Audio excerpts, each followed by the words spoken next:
Gumikan kay ni usos naman ang gidaghanon sa kaso sa COVID-19 virus, ni mando og bag-ong palisiya ang gobyerno sama sa pagtangtang sa mga plastic barriers sa mga PUJ.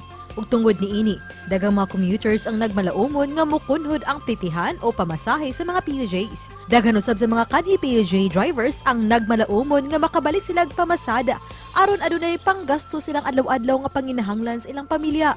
Apan kining tanang pangutana hatagan og katin-awan karong buntaga. Pinaagi sa atong pakiginabi kang LTFRB 7 Director Eduardo Montialto dinhi sa GMA Regional TV Live.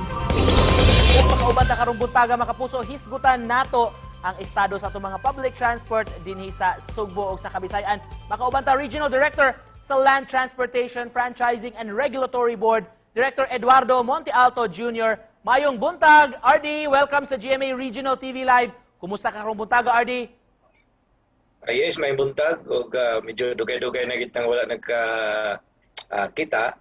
So, maayo man o nagpasalamat ko nga gihatagan may oportunidad nga among may pahibalo ang atong mga kabaguhan o development sa ning atong pampublikong sakyanan.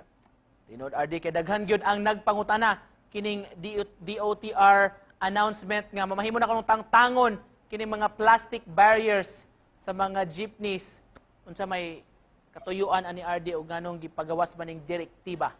Ang atong mga plastic barriers sa kadaghan pud nagreklamo nga hugaw man gud dili pud kay matima no. So ato naman og gipasulod atong mga traditional PUJs medyo lisod gihapon nato i-control kung natay barrier kay diagonal man gud ang ilahang ang ilang pagsakay then siyempre mag side facing so kung diagonal matandog itong isa ka side sa atong barriers. So nahuna-huna na nangatanggalon na lang then doon natay i-implement ginato og i-stricto ang atong face shield o face mask.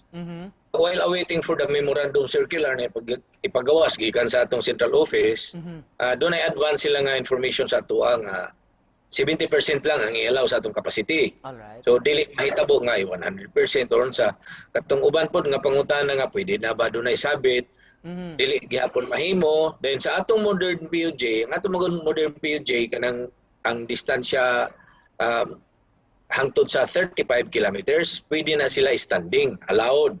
So aning panahon na seating capacity lang atong gipasabot aning 70%. RD, will this directive kanang give a chance to other PUJ drivers RD nga maka-drive kuno pagbalik katong mga nataod-taoran intang wala pa nakano?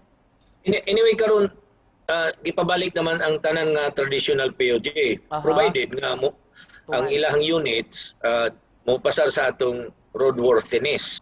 Kumusta day RD ang gidaghanon sa atong PUJs nato diri karon kay we understand do na poy mga bag-o na sad nga mga units sa mga modern jeepneys nga atong gi-inaugurate?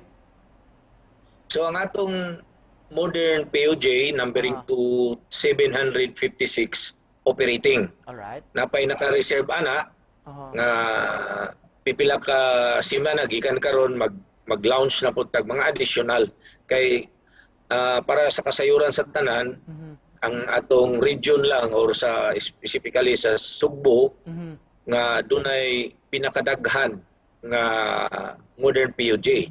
Will this be mandatory RD ang pag-remove gyud sa plastic barrier o kung dunay inota operator or jeepney driver nga mas mo prefer nga naani?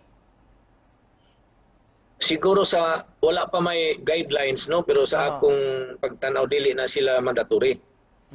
Mandatory lang siguro diri sa mga dunay barriers nga dili fix bitaw pero sa atong mga basis man gud maayo na ilahang gibuhat nga barrier. Ligon man dili man plastic gid nga kanang cellophane. RD, laing issue lang RD, kumusta na atong libre sakay? So atong libreng sakay nag-terminate temporarily adtong October 30. No?